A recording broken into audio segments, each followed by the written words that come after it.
That's actually a drill I have Oh, really?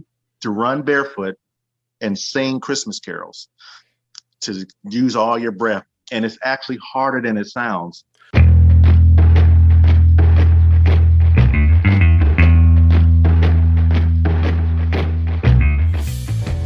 You're listening to the Ultramarathon Mindset Podcast, and this is Trail Talk, where we have casual conversations with all kinds of runners. I'm your host, Eric Deeter. I'm an ultra runner and a mindset coach. When trail runners get together to run a few miles, we never know where the conversation will go. So if you're ready, let's get started.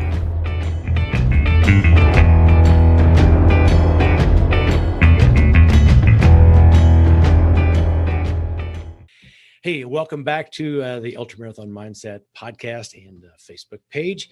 My guest today is David Scoggins, and I always forget to do this. Ask and make sure I pronounce your name correctly. So is it? Yes, that's correct. That's correct. Yes. So, okay. Well, and I was like, oh my, I did it again. But I met David through. We are both members of in a Facebook group for barefoot runners.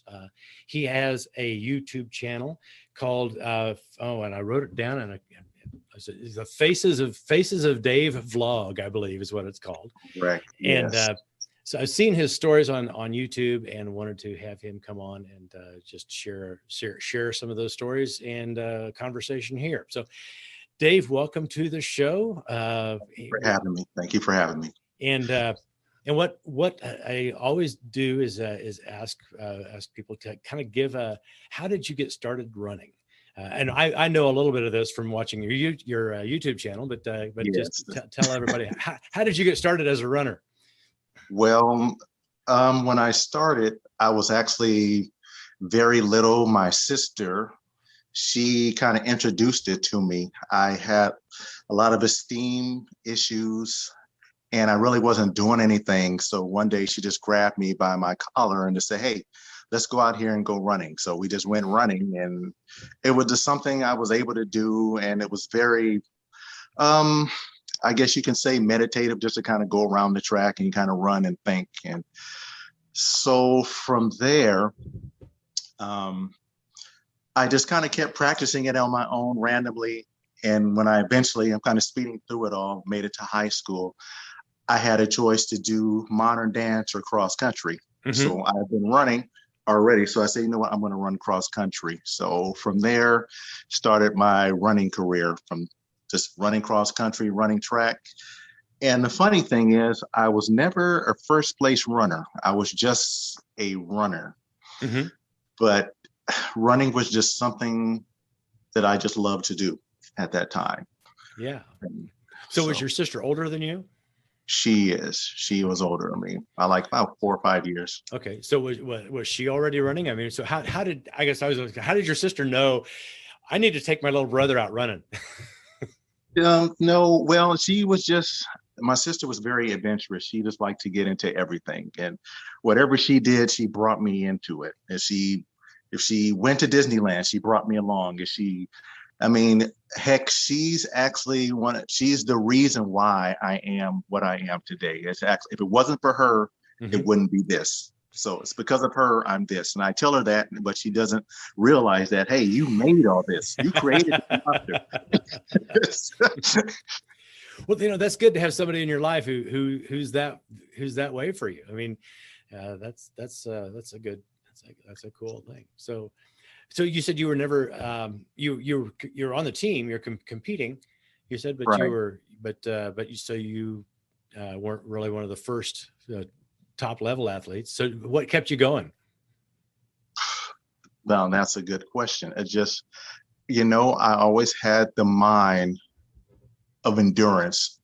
Whatever I did, I always kept going. Whatever I put my mind to, I'm careful what I start, because when I start something, I'm going to keep going until I make it to the end. Mm-hmm. Whether I'm good at it, whether I'm not good at it, when I started it, I just wanted to do it and just keep going. Whether I was not good or good, I just persisted in doing it. I mean, today, the same people who I ran with in cross country, they don't run it anymore. Yeah. But I kept going. Mm-hmm. Well, and that's, that's something, especially in high school. I mean, I know when I was in high school, I quit easily, and I would just, and even throughout life. I mean, that's a really, it's really a good skill to have, is to that kind of perseverance. Yeah, and I really needed it because I guess psychologically, I was always a runner. I always ran from things. So it was very psychological for me just to do that. So Uh-huh. it's much deeper than just endurance. Okay. Okay. But, so what kind of benefits did you see through that when you were in high school and your early years? Well, here's the funny thing. Running cross country kept me away from being jumped by all the people in high school. That's one thing. The guys couldn't jump me after school, so I'm Yeah. after school. This guy is running, so I don't have a chance to jump him. So, but yeah, it made me stronger physically and stronger mentally. But here is the one thing. I never, and you don't mind how deep I go with this, No, correct? I don't. Yeah, I mean, that's up to you. I mean, this this is what we call a trail talk, and so we tend to do that. Tend to allow kind of anything goes as long as you're comfortable with it. So Right, right. Yeah. Well, even though I ran cross country, there was still a lot of anatomical correction I needed. So I got benefits superficially as far as getting stronger and all Mhm. that. But there were some other issues that were developing as far as I had like anatomical issues like flat foot, knock Mhm. knee, pigeon toed, lower back issues. And as I got older, that began to materialize itself. So Mhm. as we run, that begins to cause wear and tear on the body. Right. And so that's a whole nother story how I transitioned over to barefoot. Because from running cross country with shoes to going barefoot, I got the benefits initially, but then the other things started rearing their head. What's going on with my ankles? Why is my back hurting? Why am I getting blisters on my feet? I mean, Mhm. why am I getting all these issues? So that's how I kind of Yeah. stumbled into barefoot running. Yeah. So you were running after high school as well? Did you? Correct. I So did. I was actually like to train people like, hey, let's go running. So my goal is, hey, let's get out there and let's just beat the pavement together. Mhm. But I really had no structure. This is how you should run. This is how your form should be. I just said, Right. let's just run together. Yeah. Whatever So, happens. well, and the shoes helped. I mean, Yeah, that's the thing about wearing shoes, is you can run however you just haphazardly, exactly. and Exactly. so yeah.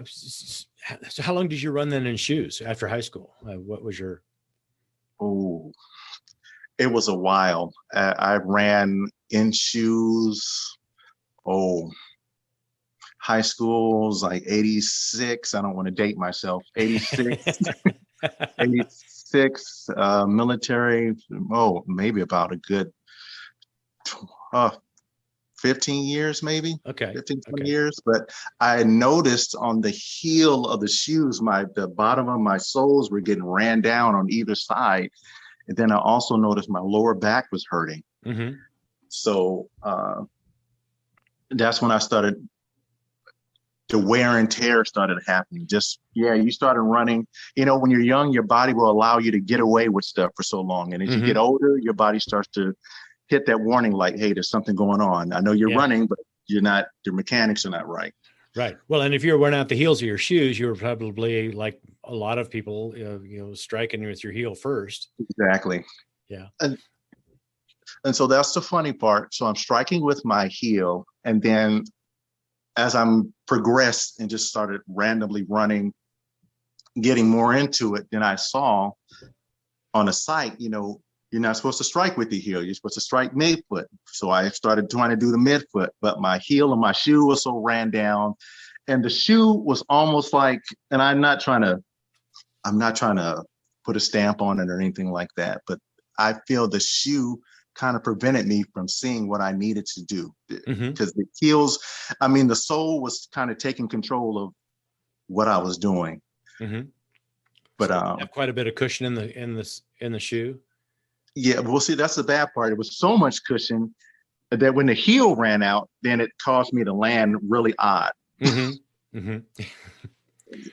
Well, and that's the thing I see I mean, when I was running in shoes, I mean, I thought surely I should be able to get more than 300 miles out of these. Correct. And and then I was buying shoes and my wife was like, you need shoes again, Yeah, you know, exactly. and at $150 a pop, Exactly. it's like, yes, this is not an inexpensive sport to do. Yeah, yeah. And after that, I had actually tore my rotator cuff. My whole arm went limp and it went dead. So, and I think you probably heard this. You've heard the story superficially, but in detail, my whole arm went dead and limp. But I had started making some progress with the running. And I said, I hate to lose the little progress I was making because I was running super long distances. I mean, I ran 22 miles in shoes. I got blisters on my feet, bunions. I mean, I just got everything on my Mm-hmm. feet. When my arm went dead, the little progress I tried to make, I wanted to keep. But in the garage in the morning, I would work out and exercise with no shoes. Well, I'm like, okay, let me mimic going back and forth running. Mm-hmm. So that was my first time actually running with no shoes in the garage, going back and forth. So I said, okay, it feels good. I just got out of surgery. My arm is in a sling. I can go back and forth in the garage. Let me put on these shoes. Let me go out there and do it. I did it, and my shoulder blew up. So was it the running that aggravated or made your shoulder go bad, or I think it was the repetition, the repetition of swinging your arms? the repetition of moving it. Okay. And when I was running in the shoe, the impact was so, I didn't realize how hard the impact was because I was getting lower back problems, knee problems, ankle problems, and everything. So the impact was so bad that when I was running with the shoe, my shoulder had swollen up and I had to stop for a day. Oh, wow. Didn't want to think about it. So I said, so what was the difference between the shoe and me in the garage? So I said, oh, you didn't have the shoe on. Mm-hmm. So I looked online and said, this is a thing. This running with no shoes is a thing. So I actually went and ran that same distance with no shoes. I had no problems with my shoulder. Uh-huh. My shoulder. So from then on out, I've never looked at a running shoe again. So you went full barefoot. I went full barefoot. I know a lot of people you hear would say, oh, I wear zeros, I wear 5 fingers, I wear sandals. My thing is I'm totally barefoot 100% of the time, unless I just want to have a boot just to work my leg out. So 1% with a shoe, and that's rare to never, and everything else is barefoot. Mm-hmm. Wow. So you actually discovered barefoot kind of on your own. It wasn't like, I mean, so many people read the book Born to Run, and or they've read some other book about barefoot. And that's how I got it. I mean, I found out about barefoot online, just from, running across people who ran in minimal shoes. But you kind of just fell into it on your own. Correct. Yeah, I just kind of stumbled into it. I think that's probably why I didn't wear a barefoot shoe, because I just stumbled into it and thought, oh, you're supposed to do this with no shoe at all. Uh-huh. And I didn't understand how you, quote unquote, barefoot runners ran out there with all those rocks. So, I didn't get the proper training when I started doing it. I overdid it when I started. I actually, because I didn't really get the Born to Run book. I didn't know who Chris McDougall was or the book or any of that. I actually found that stuff out way later. I mean, I ran out in the street and they said, you're not supposed to run out in the street because the nerve endings they just go on overdrive. So I really messed myself up. But as I drew back, I was able just to ease my way into it. Okay. So how far were you running? Like when you first started out running, and then, what was kind of that sweet spot from, I mean, you said you overdid it, but then you said you backed off. Where did you get to where you could start building up? Well, I think I started running it's probably like a mile and I started gradually building up because I was already a distance runner. So my body was like, it was craving the distance. So I started building up. Once my feet got acclimated to the ground, I was actually to increase my mileage. And I made a video today. It's called Crash, and I'm going to post that. And it's pretty intense. I have an intense training regimen for my feet because I constantly running barefoot. I started from the 1 mile, and then so I ran half a marathon. Okay. Half a marathon distance with no shoes on. Okay. So, and that's and in all kinds. You're primarily running on roads, right? Aren't you? No, it's half and half. I do the streets, but I find that running on trails, it's really intense.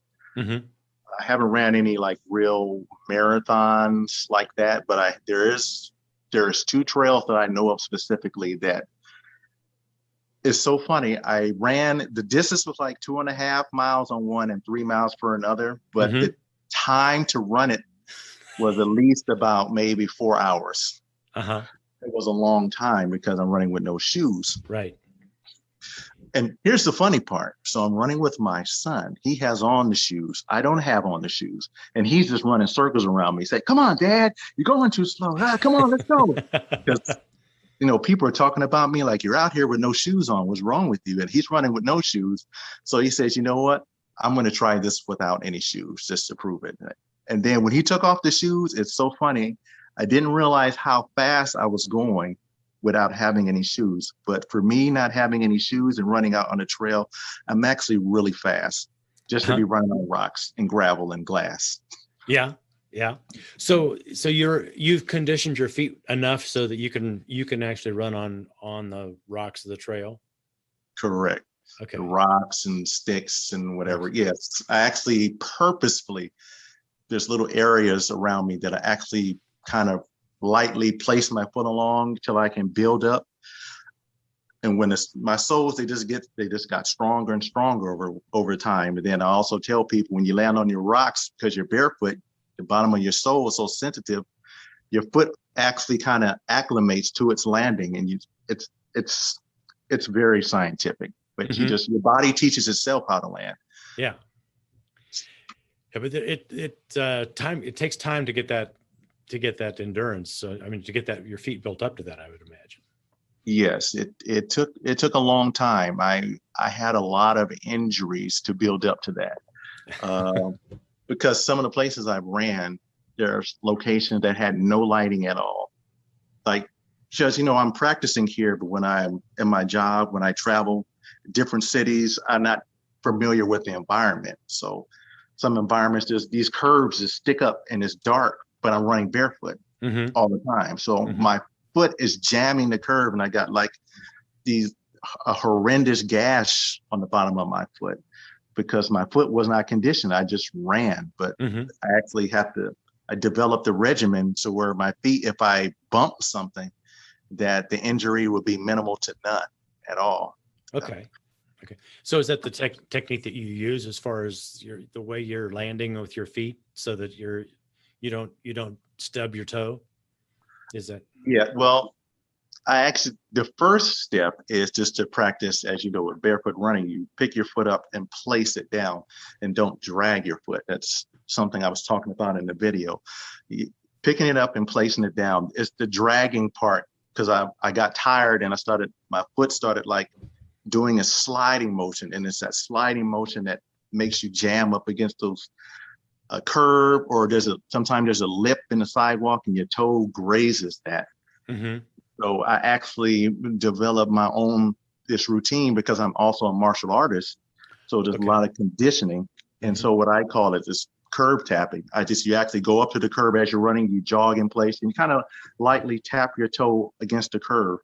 So you can actually do it harder and harder. And eventually, when you stub your toe, when you wake up in the morning, in the middle of the night, and you bump your toe against the bed. Oh yeah. Stuff like that. Yeah. Yeah. I'm familiar with that feeling. Yeah. So it helps me with that.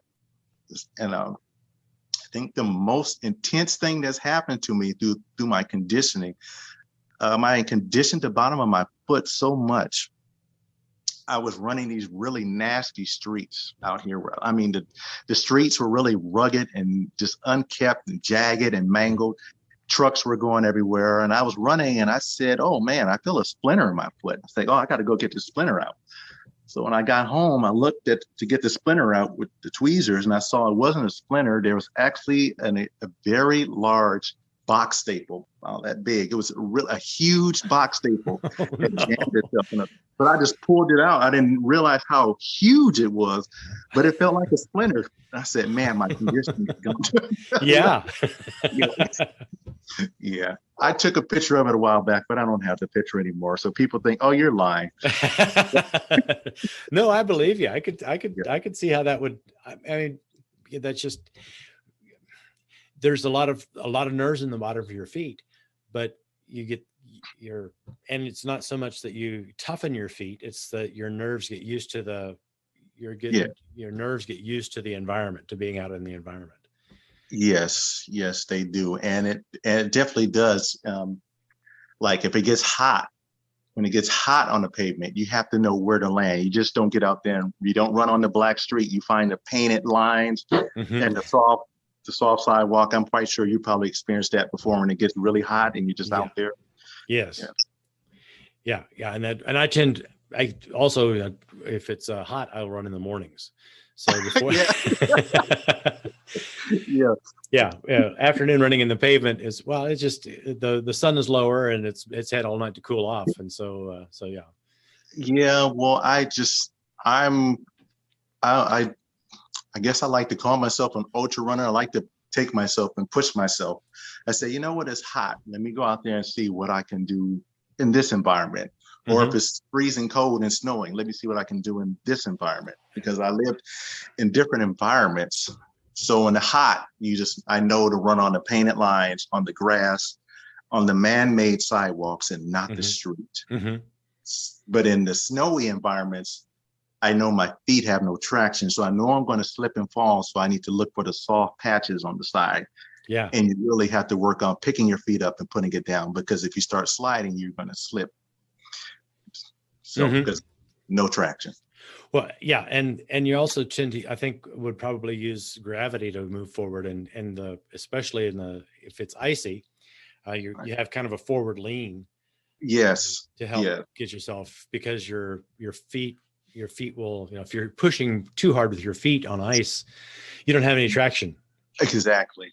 And I'm glad you said that, because that's something I really promote in my video, that forward lean from the ankles and not the waist, but kind of let the gravity do the work for you. So yeah, and that helps a lot with with lifting your feet as well. I mean, to lift your feet up and not bring them out in front, because that, I still bring my feet a little bit farther forward than what I can get away with it for a while, and then after a while, after about an hour, it's like, oh, I'm back to my old habits, and so your body starts giving you signs that it's not working. The cool thing is the body, I believe, sometimes it will self-correct once you do that. And the good thing about running, speaking of self-correct, when you run barefoot, especially for me, I can really look at myself and see where I need the corrections. Whereas with the shoe, it was difficult for me to see where I need to make the changes at, especially with being the pigeon-toed. And I don't know if you've ever studied your foot swing when you run. Like I'm barefoot, you can see, like, if your foot swings in an awkward direction, that can actually mess up your knees. Like you should be swinging in this, it's sort of like almost like a train, like a pendulum, almost in a pattern, not swinging out and in. I know nobody can see me doing a podcast, but well, instead of swinging back, it has a tendency to swing out to the side. Yes, exactly. That's that's what happened. So I didn't do a lot of self-correcting. So yeah, my running is totally different. Yeah. What I do is, and what'll happen to me is I notice if my foot's swinging out to the side, if I'm on trails, oftentimes there's stuff. I mean, the trail is only about a foot wide, And so if my foot's swinging out to the side, I'll hit a log or something like that. That's off to the side of the trail. I'm like, oh, I'm not, I'm letting my hips move too much, and my feet are going out to the side. Yeah. And you're right. It is the hips too. I forgot them. Yeah. The hips, having a hip set right. I mean, the good thing about doing a vlog is I can see my errors that I'm doing, like, oh, look at how my foot is swinging, or this needs to be lined up correctly. So I almost need to overcompensate, and then my body starts to line itself. If I'm going too much out, then I try to swing, overcompensate and swing in, then the body kind of like realigns itself. So yeah, the vlog has been very helpful in that. Yeah. And I always enjoy listening to your stories because you'll run. I mean, you're out running with your camera. And so it's like you're talking and running at the same time. And you've told some great stories. I mean, I loved your story about your most embarrassing moment as a runner. But I was like, so I was like, you don't have to tell it now if you don't want to, but I was like, I can tell it if you want me to. But yeah, I thought that was a great story because it was on your vlog, and I was like, so people could look you up and find out about it anyway. But yeah. What's your most embarrassing moment as a runner? Do you really want me to tell the story? Yeah. I mean, ultramarathon runners. I mean, we talk about that. Because well, in fact, okay, I'll before you tell your story, I'll tell you, I was in a race, and one of the guys in my running club last year in April, we had this race, and he was always good about, he had this thing about you would get extra point. I mean, it was not just completing a race. You had these point systems. And so you got 5 points if you would pee off of a bridge. Oh boy. And you got something like 10 points if you pooped in the woods. And one guy collected that 10 points because wow. So, yeah, we know kind of about that. So wow. So hopefully I haven't stolen your thunder. No, you haven't. So when was it? Cross country. So I had just started, and I got really nervous. So I had this nervous condition. I always had to go to the bathroom when we ran cross country because I was just nervous. I said, oh, I'm not going to do good. But so I said, I'm not going to go to the bathroom. I'm just going to wait till it's over with. It was a hot day, so my stomach is already just being really hyperactive. We ran, our running uniforms were these red tops and these clean white shorts, nice white socks, nice colorful tennis shoes. So started the race. It's hot. My stomach is gurgling. And my stomach is saying, David, you should have went to the bathroom. This is before the start. This is before the start. You should have went to the bathroom. I don't know what you were trying to prove, but I said, I'm going to keep going. I'm going to keep going. Halfway through the race, my stomach says, okay, that's it. You can't do this anymore. You need to go to the restroom. So I was like, I can't go to the restroom because all these people are running around me. What am I going to do? And so we were kind of like in a wooded area, and I seen this little cliff side going into the valley and said, oh, there's a place I can go to the restroom down there. And I had to go really bad. I held it so long, but I've got to go. So I said, okay, I'm going to wait till the last person comes because I wasn't the fastest runner. I waited till the last few people passed me by. I said, I'm going to slide down this hill. I'm going to go to the restroom down there. I'm going to make my way back up, and everything will be all gravy. So I started sliding down the side of this hill and lost my footing. So as I lost my footing, I started sliding and stumbling down the hill. So every muscle I needed to hold in what I needed to hold in to go to the bathroom was being now diverted to my legs to try to stabilize me. So everything that I was holding in was coming out. So I was sliding down the hill and going to the restroom by myself. Needless to say, when I got down to the bottom of the ditch, I did not have to go to the bathroom anymore because that was it. So now I'm sitting in the bottom of this creek. The race is still going on. I'm down here. I got these white shorts that are now not white anymore. It's dirty, it's muddy. So I said, okay, nobody's down there. I had to actually strip, take off the shorts, wash them in this dirty creek water, put them back on, climb back up the hill again, up this mountain, finish the race. When I got back to the end of the race, the whole setup was taken down. Everybody was going home. They was like, "Where's Scoggins at?" So I'm coming in muddy, dirty, and I sat by this girl on the bus that I had a quote unquote crush on, and I smelled the high heaven, and I sat next to her, said, "Oh my God, somebody stinks on here." That had to be the most embarrassing time, but yeah, that's on my vlog channel. Yeah, that's on your. I thought that was a great story. It's like, and for for trail runners and most of us have had. I mean, maybe we haven't had. If we're doing good, we've gotten someplace where we can actually not go in our pants. But yeah, we've had to. I mean, there's a lot of runners I know have had to find some places that it's like, well, I don't know if I would have gone there, but yeah, I've actually had to run and go at the same time. But of course, that's another story in of itself. Yeah. No. And I know runners who have, I've heard that story before, and just like. I've come close, but I've heard that story before. Yeah, it's one of those things that most runners, I mean, like that's an issue we all have to deal with. So yeah, exactly. So exactly. Yeah.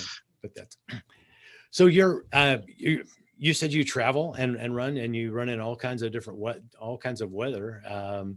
So how is that? What do you do to take care of your feet? I mean, do you do anything special to keep your feet? Okay. I'm glad you brought that up. Well, and I'm not telling anybody else to do this, but this is what I do because I'm out there running. Your feet start off soft before you start running. And then as you run, your foot it develops its own callus when you're running out there. I'm just saying this happens. That's the cycle. Like right now, my feet are soft, but if I go out there and start running, that callus will build up to protect it. At the end of every run, I typically stop and sit down on the ground, put my heel on the ground and kind of drag my heel on the bottom of the feet back and forth to get all that excess dead skin buildup from running barefoot. A lot of people like to post images on Facebook. I don't know why they do it, but they do it anyway. Like these big, giant, gaping gashes and cracks on your feet. I'm like, you can just slide your feet on the sidewalk and your feet will be like, they will look like you've been to a what's that, pedicurist, manicurist? Yeah. Mm-hmm. So I drag my bottoms of my feet on the sidewalk to get the extra dead skin on it, and it works excellently. People see my feet. Most sidewalks have a little bit of a texture to them. Mm-hmm. And it's so rough. I've actually smoothed the sidewalk out in front of my home, so I have to find different spots. You've been doing it for a while. Yeah, exactly. if you've worn the sidewalk down. Yeah, or you can buy the stone, or you can buy those stones. I do that, and then, like I said, I don't promote anybody else to do this, but it works for me. I scrub the bottom of my feet on the sidewalk. I rinse them off, and I take a little bit of hand sanitizer and I rub them on the bottom of my feet to kill any excess germs. And it actually worked. Like I thought a bit of a fungus. The hand sanitizer actually killed it. Oh wow! So it works, and my feet are like perfect. They look like I don't even run barefoot, and that's what I kind of do. And also, I've had a cold weather injury.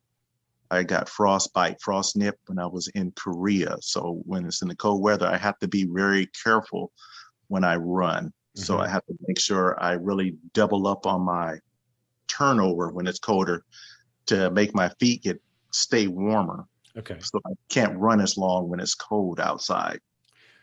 Right. Well, because the cold it probably just kind of multiplies. I mean, it's not, you could start off but as you go farther, your foot's not able to warm up in between Correct. And I can't go very far when it's cold because I don't want to be stuck out too far and I have to work my way back and it's cold.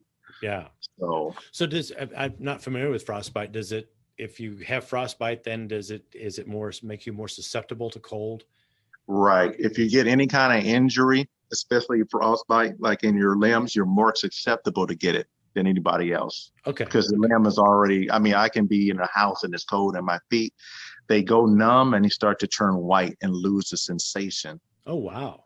So when that happens, when I come in, I know the thing is you don't put your feet necessarily by a heater per se. You don't want to warm them up too fast. You just kind of put a blanket over them and a little bit of just a little warm water, nothing too intense because the pain level is beyond, it's extremely painful when it comes back.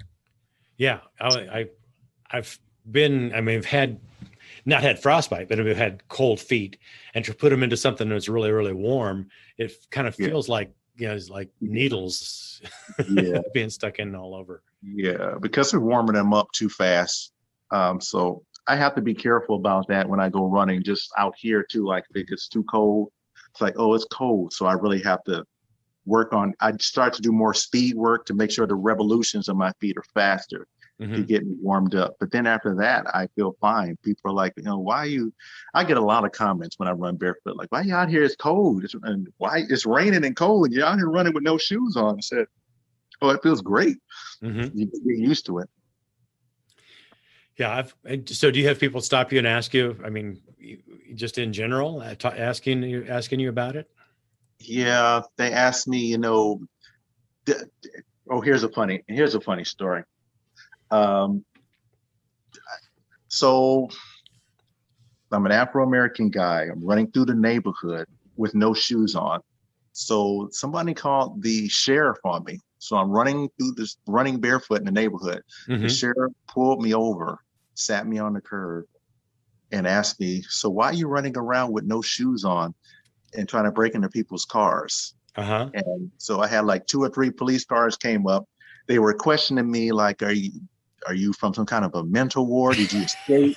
And when I was in Indiana, it was freezing cold in one of those times. So when I run barefoot and it was cold, I run with my hands behind my back because the heat from my back keeps my hands warm. So the cold air hits my core and not my hands. So put your hands where your heat is. And when you go forward, you put your hands forward in your pocket. So you put your hands close to your body. So some lady called and said there's an escaped convict running down the street. Oh no, because you had your hands behind your back, and he has on no shoes. So he escaped out of jail. Oh no. So they pulled me over for that too. I've been pulled over quite a few times. My goodness. Yeah. And that's something about, I know the people who are, Caucasians, that's not something we have to face, but I know that is an issue. I mean, that's a real thing, especially in the rural area where I was at. So it just really like, oh, who is this strange guy I never saw before running with his hands behind his back with no shoes on in the freezing cold? Yeah. So you said you said you travel for work, so you get to go into like places where people are not familiar with you. Correct. You hit the nail right on the head, where people are not familiar and they're like, there's something wrong with you. Did you lose your shoes? And oh my God, I give you my shoes if you need it. So I started doing a video of that, just collecting all the comments and putting them on one blog just to see all the comments. Okay. And also what I've also learned, just a funny little tip here, when I'm running and it's that cold, barefoot, I talk about how to keep yourself warm. So you notice when you lean forward, there's a little layer of heat on the front of your face. So when you lean forward, it creates like a little barrier. It's not much, but you can tell the difference when you inhale through your nose and exhale through the mouth and you lean forward and it's cold. You're actually breathing in warmer air than it's supposed to you being straight up. So yeah, just try that and see. I just heard about that like about 2 weeks ago. And, really? And I breathe through my mouth like anytime I exert myself, all my Yeah. life, I've always breathed in and out through my mouth. Right. And it was, we got down to like 6 degrees here. Uh, And I was able to go out and run and breathe, and it didn't bother me. But it was 40 degrees. I tried breathing through my nose and it just burned because oh, really? my nose wasn't used to it. Oh, And okay. so my throat was, from breathing through my mouth, because that's what I Uh-huh. always did. But when I tried to breathe through my nose, I was like, man, I says, I'm going to have to do this when it gets warm and then build up to it as next You winter. definitely have to build up to it. And so, but yeah, that's something I've just started practicing this last couple of weeks is breathing in through my nose and out through my mouth. Yeah, they actually said it's supposed to help you burn weight too, lose weight. I don't Oh, know if you've heard. really? I Yeah, had not heard that. yeah, there's something about losing weight. I'm not a scientist, but I get all these tidbits and put them all together and make my own little. Well, did you hear what the reasoning was behind the You weight know what? loss? I did. I did. I was just happy that, oh, I'm doing something that made sense. Like, Yeah. okay, I kind of always stumbled on stuff like, oh yeah, that's right. You should do it that way. Like, oh, cool. Yeah. Well, there's a book that the class that I'm in, they were talking about called Breathe, and I can't remember the name of the author, but it's called Breathe or Mhm. Breath. And he talks about the breathing in through your nose and the how that makes a difference. And Yeah, and also through the diaphragm as well. yes. The center, yes. So do you breathe in? Do you breathe in rhythm with your steps? Do you have a pattern that you do? It's also like it's almost like I'm making music. It's like your foot pattern and your breathing, like every 3 steps, inhale, Mm-hmm. exhale, inhale, like it's almost like music, inhale, Mm-hmm. exhale. So it's a rhythm. And the hardest thing, I had to learn to sync my breathing into my stomach because I started breathing up high, but I have Oh, to yes. take it lower. And that's especially important, like if you're running and you lose your footing. A lot of people trip and fall. I also did that with one of my crash videos when you trip and fall because your weight is centered and sunk down because you're breathing through your stomach. You tend to fall less, or you can gather yourself. You won't fall as easy. You can catch it. Really? I'd not heard that. Yeah, yes. Yes. So do you practice? I guess one of the things that singers do is they practice actually expelling all the air out of their lungs. Just not on a normal basis, but just as a breathing exercise of exhale completely to get your diaphragm used to that motion of pushing the air out and bringing it back in. Yes. My channel used to be Barefoot Running People, Scoggins Vlog, Mm-hmm. but then I revamped it and changed it to Faces of Dave. But I have one video on there now, but I have to make more where I actually sing karaoke and run for 2 miles. So I'm singing the song. So the goal is, like, even in Christmas time, that's actually a drill I have. Oh, really? To run barefoot and sing Christmas carols, to use all your breath. And it's actually harder than it sounds.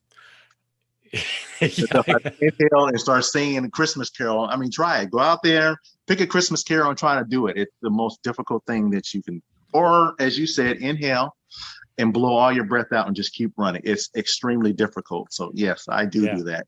And that's where breathing through the diaphragm really helps.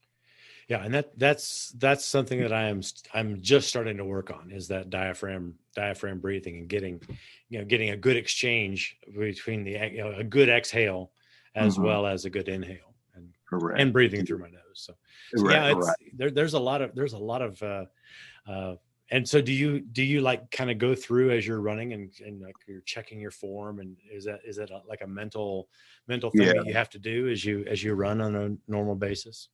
Correct. Yeah. Yes, I do. I've made so many little minor corrections, like my foot would swing out. I've lined that up. my foot would turn in. I straightened that out. How my hand swing, I straightened that. How I lean from my ankles and not leaning forward from my back.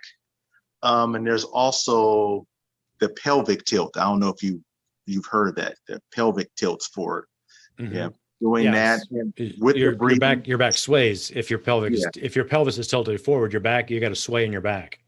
Right. Yeah. So yeah.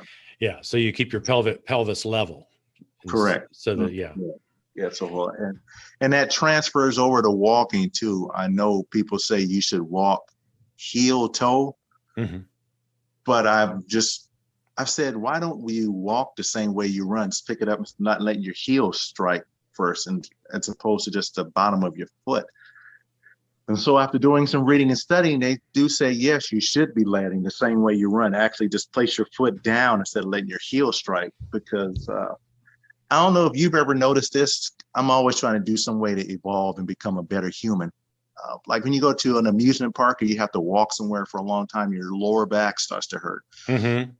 And it's like, oh man, I got to sit down. My lower back is pained and I can't stand up. If you just shift your pelvic and start, when you walk, just land on your midfoot and shift your pelvic, your legs will carry the weight and your back will endure. So it makes tremendous changes. You can walk around for hours. Yeah. Well, and for a person who's an ultra runner, I mean, there's a lot of walking involved. Correct. And so when you get up into races that are 30 miles or 40, getting above the marathon distance, and you're going for 9 hours, 10 hours, 12 hours, or even 24, you need everything you can get. Right. Any little trick. Yeah. Yeah. And it really helps. It really does help. So I've just changed everything. Breathing. Yeah, and if you can switch from walking to running without having to actually change the way you're moving, right, it's very helpful, because I mean, if you're going uphill and you can just switch from a run to of whatever walking pace you need to make it up the hill, right, and then back into a run. That's it keeps the same rhythm. It keeps the same focus. Right. So that's a real important skill. And you're not very many people actually practice what you're talking about. Yeah, I know a lot of people. Oh, walk heel toe. No, don't do that. Your lower back, you'll definitely feel it. Definitely feel it. Yeah. And I got a little bit of arthritis too, so this has actually helped that too. Oh, that's good. That's good. Yeah. So, have you done any kind of organized races? I mean, most of it just walking. You're walking or running for your own enjoyment. I did one organized race in the military. It was like the Army, I think it's the Army 3-miler or 4-miler. And then of course I did my athletic events just when high school and stuff like that. But as far as that, it's mostly been me teaching and coaching people on how to run. Okay. And trying to motivate people, say, hey, why don't you try running with no shoes and see how it feels, and have to explain to them what's the difference between one and the other, just to try it. Yeah. Yeah. And you've been running without shoes for how long? 13 years. 13 years. Going on 14 years. And I rarely buy a running shoe. If I do buy a running shoe, I just buy it just to wear, just to casually walk around in. And I'm still have difficulty considering wearing the minimalist running shoe, because there's just such a different experience with running with no shoe on and just the connection with the ground. I mean, running with the sandal, I hear people, oh, the strap is digging into my toes. So we'll get rid of the sandal. Well, yeah. Well, I made a pair of sandals that are 4 millimeters thick. And really, yeah, and so they're comfortable. I mean, I can if places where, since I don't have my feet conditioned like yours, but I'll wear those out. I call them my dress shoes. Right. And so I'll wear them out when we go out somewhere. But so do you, when you're out and working, do you wear regular shoes? What's your, I mean, because Yeah, I mean, if you're traveling for work, I imagine you have to have shoes on to go some of the places you go. yeah, just a regular shoe and boot. I like to try to wear a shoe that has the most thinnest sole as I possibly can. If I'm going to an amusement park or something, I would like to probably wear a five finger shoe because it actually feels like I have no shoes on when I'm out Hmm. there. And I know it's not publicly accepted out here in California to go places, public places with no shoes. Yeah. I see a lot of people posting. I'm in the grocery store and they're wiggling their toes on this picture. I know you can't do that out here, so that's the closest thing I can get. It's just wearing those five finger shoes Yeah. Yeah. for myself. Yeah. There was a gentleman that was he was a pastor, and he went without shoes more from it because he was a missionary pastor, and so he said most of the world doesn't wear shoes, and so he's like, I'm not going to wear shoes either. So it was kind of a religious statement for him, and he got thrown out of Walmart, and Oh, really? he posted and he said Walmart is a people wear all kinds of weird stuff in Walmart, and why would they throw me out for no shoes? But Yeah. Yeah, I would love to be in those places with no shoes, but unfortunately, they don't allow it. They just yeah. don't allow it. So, Yeah, and most stores are kind of that way. And even if they don't have it on we used to have signs, no shoes, no shirt, no service. no service, yes. Yeah, Exactly. and but still, I think most places expect some sort of shoes. So the sandals I have are as close as you can get to having no shoes because they're just this little thin piece of rubber underneath my feet. Well, my question for you is how do you, because I haven't ran in a sandal, how does that help? Doesn't your foot slide around when you No, wear that, or no. does not? Yeah, if your foot's landing right, I really, those especially, I don't feel them. I mean, they're not exactly like barefoot, but they're as close as you can get. And Okay. I still feel a good bit of the what's underneath me. What's underneath? Because if I step on a big rock, it still hurts. Yeah, exactly. Yeah. But yeah, and I've got a pair that I run on trails as well. So I've got the pair that I made. It was just a piece of a sole. It was a sole material I bought from Amazon, made for sticking on putting on a boot when the sole wears out. And it was just this thin piece of rubber, and I cut it foot shape and poked the holes in it, and made the took the straps and tied it. Then I have another pair that were made by Zero, which is a Huarache style sandal for trail, and they're still thin. And Wow. So yeah, those are the things that I usually use. But I do go. There's some roads around here near my house that I will go fully barefoot because they're not too bad. And by the end of the summer, I usually get a pretty good, my feet are fairly well conditioned. Well, good. Yeah. Conditioning is very, very important to me. I just find it so difficult to run in the shoe. There's such an experience when the sole of your foot hits the ground. I mean, I don't know if you've ever felt running so far to where you just don't want to stop when the bottom of your foot hits the ground. It's like you can get into this meditative trance and you just want to keep going and going and going and going. It's like, this can be dangerous in a way because I'll just keep running and I'll be late for work. I mean, yes. Yeah. Yes. Yeah. And I do notice, I can tell if even just the most minimal sandals, it's not like running full barefoot. And Right. Yeah. So yeah. But that's it on that. Yeah. Well, hey, thank you so much. I appreciate you coming on and talking about barefoot running. And I know, I mean, the people who listen to my show, I mean, if I get a chance, I'll always talk about the advantages of barefoot running. And I've only been I started last year, so I'm not nearly at the level that you are as far as experience, but for me, it's been a good decision. And I tell people, I said, try it. It's, there's a bit of a learning curve, like you said. Right. But of course. it's worth it. It was worth it for me. So Yeah, it is.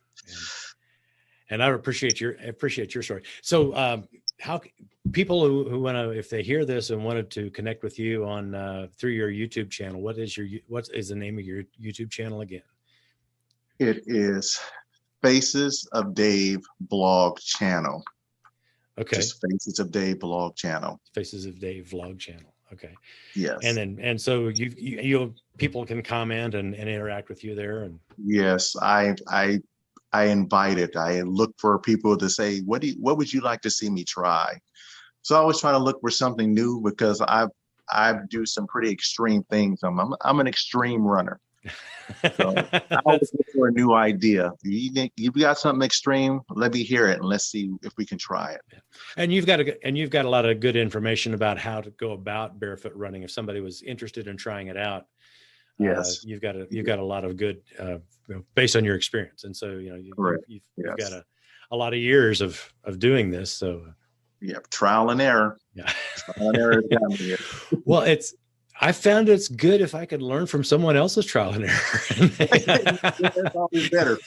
Let someone else make the mistakes and tell me what to do. Yeah. So, and I've gotten some good information from your channel, so I've appreciated that. I actually appreciate you just looking me up. It's good to see that somebody sees it. Yeah, I'm just doing this in vain.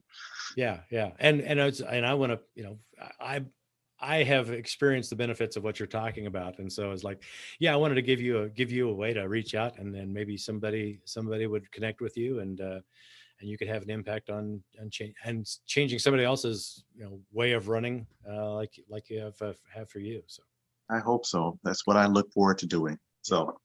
Yeah, thanks for having me. Thanks a lot. Yeah, I appreciate it. And usually I've got about a couple of weeks of these chats that I've got in the hopper. So what I'll do is I'll connect with you and let you know kind of when this is published and where the links are and everything, if you wanted to share it.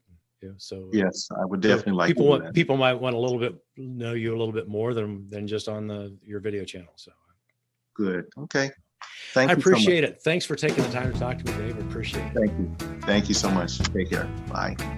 Hey, thanks for listening to this episode of the Ultramarathon Mindset Trail Talk. If you enjoyed this episode, please consider giving us a 5-star rating and review. And don't forget to subscribe. That way you won't miss out on any new episodes.